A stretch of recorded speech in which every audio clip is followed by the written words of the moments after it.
Are we going to find out everything this arc?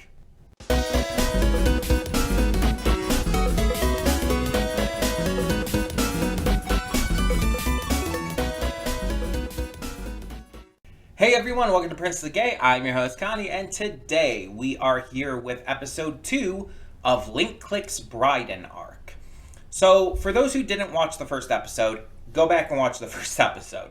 Why are you here? But in the first episode, we see that it is a prequel. And mind you, I knew that going into this, but this is a prequel arc that takes place prior to the events of season 1. For some reason, Chang Xiaoxi is killed. Him and Lu Guang are attacked by some red-haired dude who is one of the new characters. There's like 3 or 4 new characters. So he was attacked and seemingly killed, and so Lu Guang goes into the past, diving himself into himself to try and stop that. But it seems like he dives back to when he and Lu Guang first started working together and everything, and he ends up staying for more than the normal 12 hours. So it seems like a lot of rules are being broken with this, so it's going to be interesting to see how this ties into other things. But I think we're going to get a lot of information on where everything came from, because we've already started to get a huge amount of details about these powers. Like the fact that Lu Guang had them prior to meeting Chang. Chang actually got them seemingly, maybe from Lu Guang almost. Because after they met, sorry for the dog growling, the male person just chopped something off. After they met, Chang's activated when he found this picture that was like related to his parents. So yeah, I think we're going to find out a lot more about this all. Also find out about Chang's parents. On top of it, we saw a couple little stories, I guess you could say. In the first episode, we had them go to a comic convention with Lu Guang being the college's anime club's top cosplayer, or causer, as the term they use. And we get to see Xiaoling and him cosplay. There's a photo shown of Chang cosplaying too, but we don't actually get to see it for most of the episode. And we get to see them help this girl who's there, who has an abusive mother, really terrible situation, and wants to not follow in her mother's footsteps, but rather become a comic artist. So she meets with her favorite comic artist here, gets to talk to her and everything, and it seems like it's leading her in the right direction. We have this entire shenanigans stuff going on, though, with her and Xiaoling accidentally taking the wrong bags. And so Xiaoling has to get her bag back to her. And so Lu Guang secretly uses his powers while pretending to be a diviner. It's wild. Because this is before either of them knew about it. We know Xiaoling learns about the powers in season 1. But, like, even Chang doesn't know about them yet. So then in the second half, we focus on that girl's cousin, who is basically involved in a phone scam. He got this wrong call, this wrong number call from a woman, ends up starting a relationship over the phone with her, and it's very obviously a scam. And so Chang goes back into, like, trying to figure all of this out. He doesn't, like, dive, because he can't at this point, but he goes into trying to figure all this out, and ends up not really accidentally, but like just coincidentally meeting up with the woman that the cousin is supposed to meet with, and he pretends to be him. And yeah, it's a scam, but the girl is actually very genuine and has been wanting to get out of this and actually cares for the cousin. So she ends up trying to help Chang. It doesn't go super well. While Chang and them get out, she ends up getting killed. The other two guys are caught though. The others running the scam who are kind of forcing her into it in the first place. They are caught, but she does die from her stab wounds and everything. It sucks. And it's just like Chang has been dealing with like the consequences of his actions like all this time, like even prior to the events of season 1 and Emma. I kind of wonder if that's why Emma became such a big deal for him once he did find out why he like became so invested in trying to save her because of not being able to save this girl or other things that might happen in this. So, it's going to be interesting to see where this goes, to find out like who these new characters are, especially the red-haired one who killed Chang, I guess, which Lu Guang is clearly going to stop for obvious reasons. But I'm also like wondering about like little plot details with again Chang's parents and the powers and whatnot. It's going to be interesting to see how this all develops and where we go from there. Now, this was supposed to be 6 episodes, but the site I got from is saying 8 episodes, so now I'm not sure. It's either 6 or 8. We'll see as it goes along. If it ends up being 8, I'm fine with that, obviously. But if it's only 6, I'm fine with that too. It's a prequel season. It's not meant to be like super long. It's not a full season.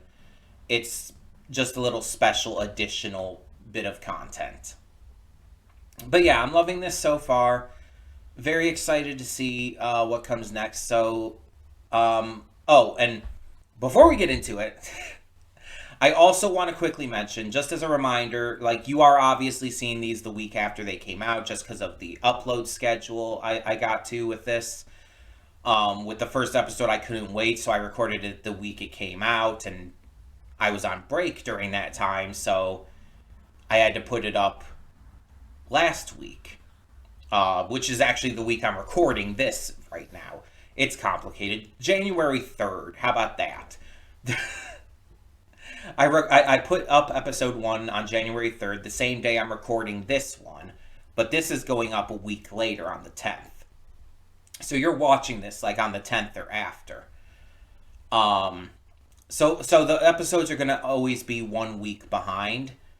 Unless there ends up being like a week off, which I don't think is going to happen. But if it does, for whatever reason, if they do take a week off for whatever reason, then I'll just, for that week, put up, maybe I'll get caught up with it, so it won't be an issue. I don't know. We'll see. We'll see. But let's just get into this and see how much more emotional trauma I can go through. Let's get it started. Hold up just a second there. Before you click that link down in the description below to go to today's reaction, I just wanted to take this moment real quick to remind you of all the awesome content we have on the channel. Between Monday and Friday, we have a plethora of awesome series reactions, with 2 on Wednesday.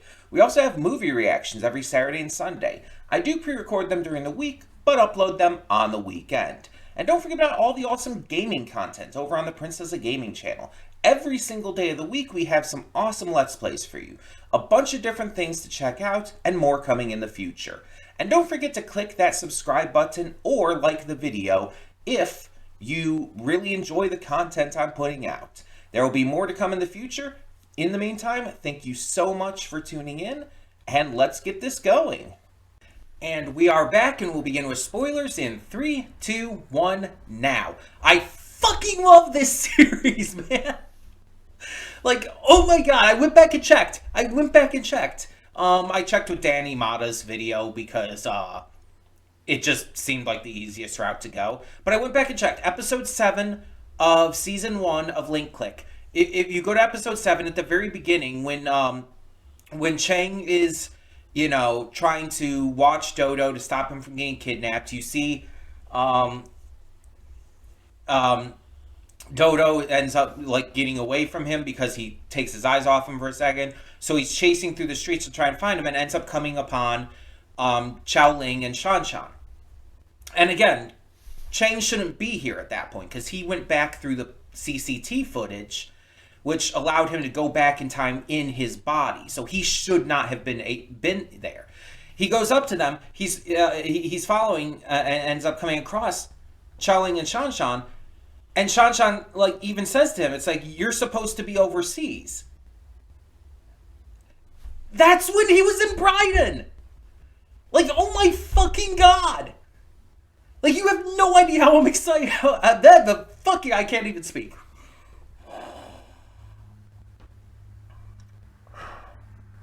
Give me a second. Ow. Sorry, but I needed to calm myself the fuck down for a second. The dog's like laying right here. She like looked up at me like, what are you doing?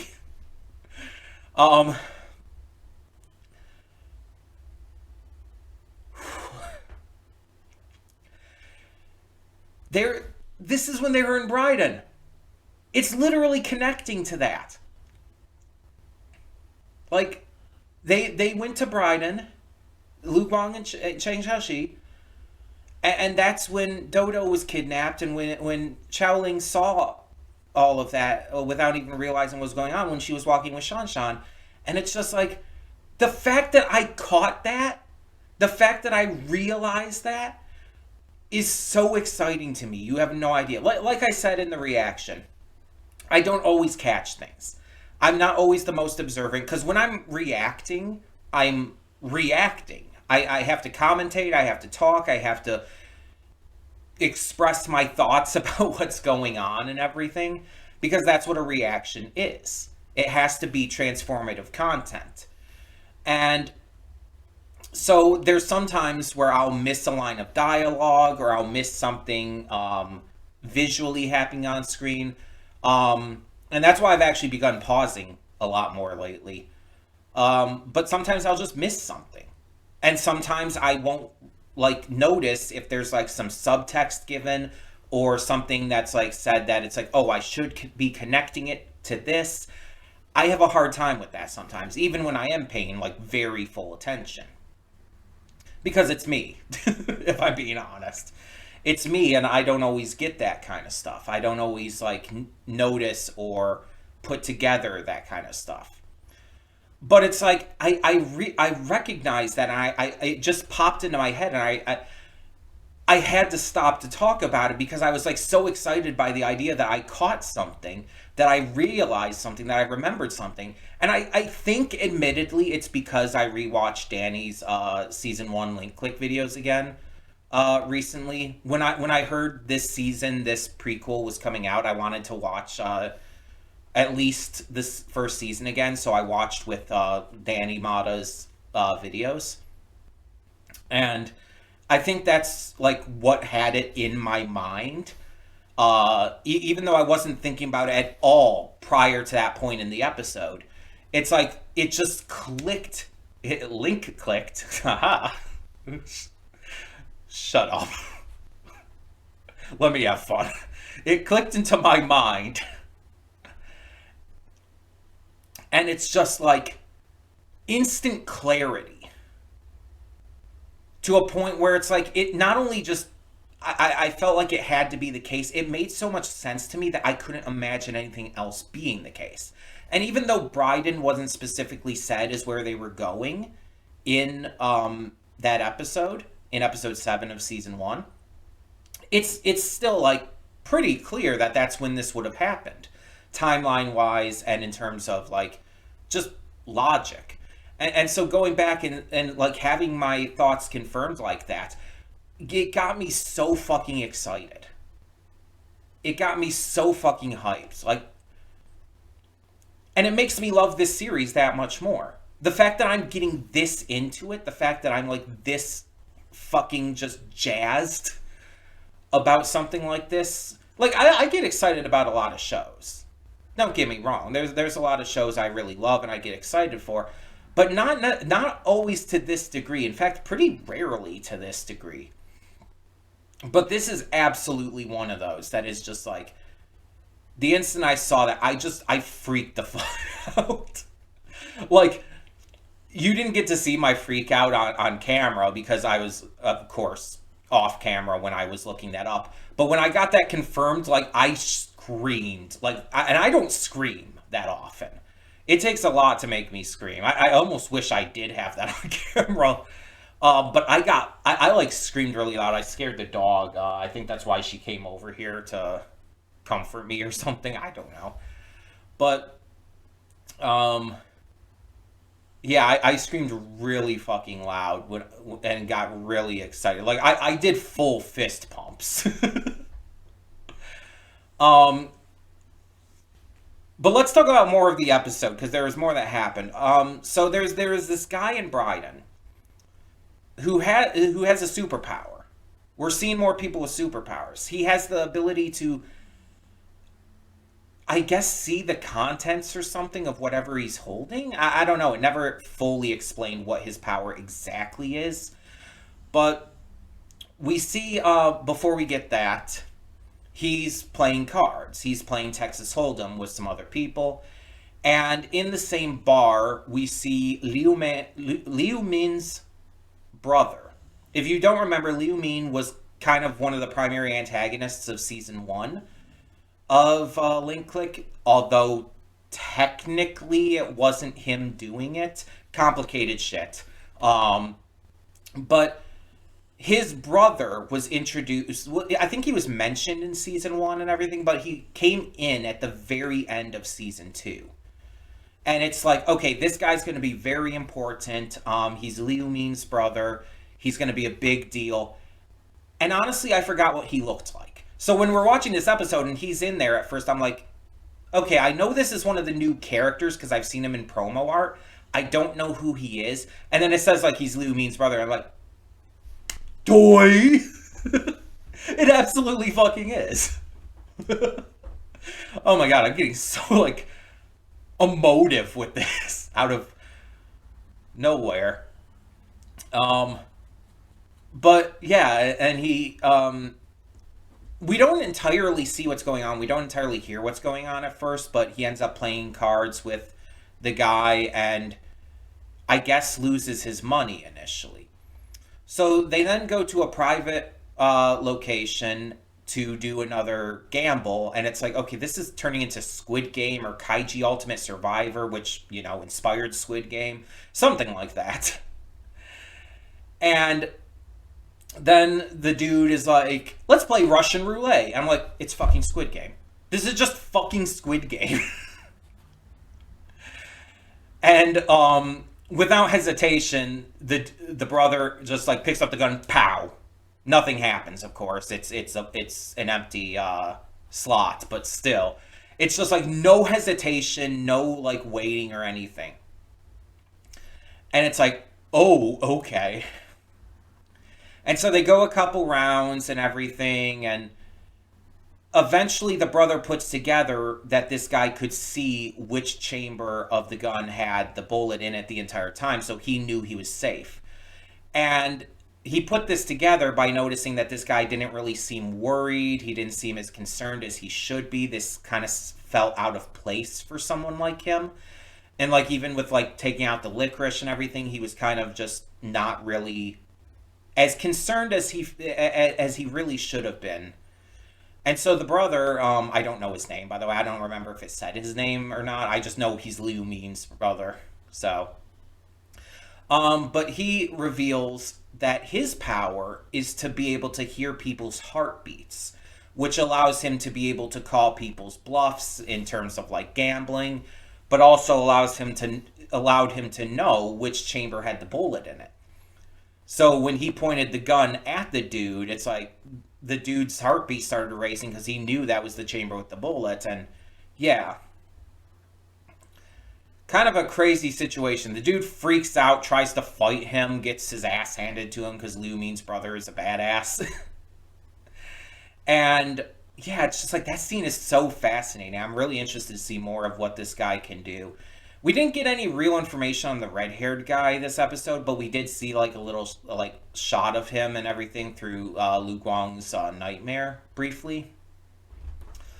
So I'm very curious about that still. And then there's another character we haven't really seen, maybe even two characters, probably more. But we're probably going to meet them, like, you know, once Chang and Lu go to Bridon. So, makes sense. So Bridon's in the UK as well. I don't know if that's an actual place. Let me see if I can look it up real quick.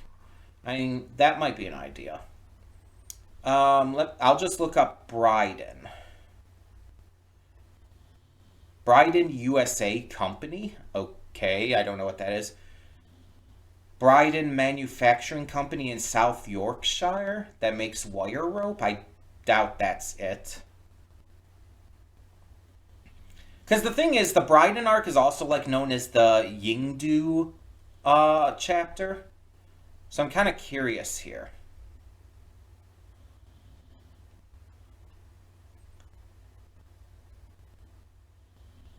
All I'm seeing here, like in terms of the actual link click context, is they travel to Bridon.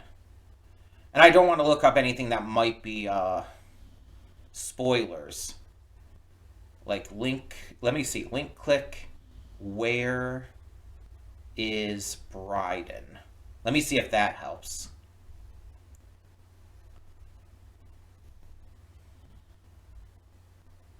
I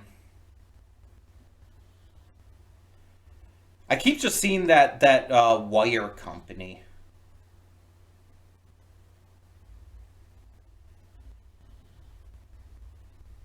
I'm not seeing any information on like where that is though.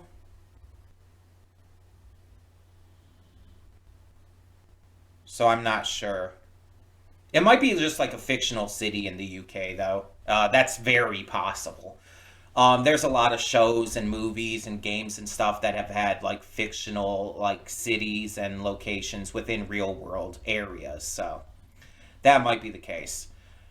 Um, but yeah, so they're gonna go there because Chang wants to see if he can find out anything about his family.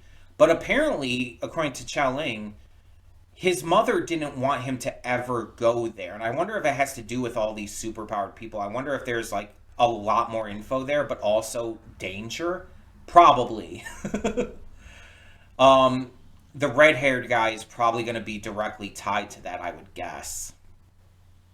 Which is why Lu Guang came back to this point in time. This is very fascinating to me. Very exciting. A lot of crazy shit going down. Um, a lot of wild shit too. Like Chang, playfully, of course, he didn't mean it, and everyone knows he didn't mean it, but playfully accusing Ling of sexually assaulting him to Lu was a what the fuck moment. It's like Chang, no, honey, no. Like, just say she's trying to beat you up or something. Don't go there. That's no. I know it was playful. I know he didn't mean it. I know it was like a joke and all. So I'm not like upset at him for like faking an accusation for that. But it's like, Chang, honey, God no. Don't do that. That's not okay. Um But yeah, this episode is really setting up like what the future of this arc is really going to focus on. So yeah, like I said, I'm excited. I'm very interested to see what they do with this and how this all like is going to eventually connect to season 3. Because I feel like it is. Hell, like everything might not even be resolved in this season. It might lead into specifically the events of season 3. I guess we'll find out. But yeah, I'm very much into this. I'm very excited to see where we go, what other powers we end up coming across. And I like how they're not like just your typical superpowers, too. I like how they're more interesting than that. So I really wonder what we're going to tackle in regards to more of that. But in the meantime, tell me in the comments below what you thought of this episode of Link Click's Bridon Arc. And for now, I'm Connie and I'm signing off. See y'all next time.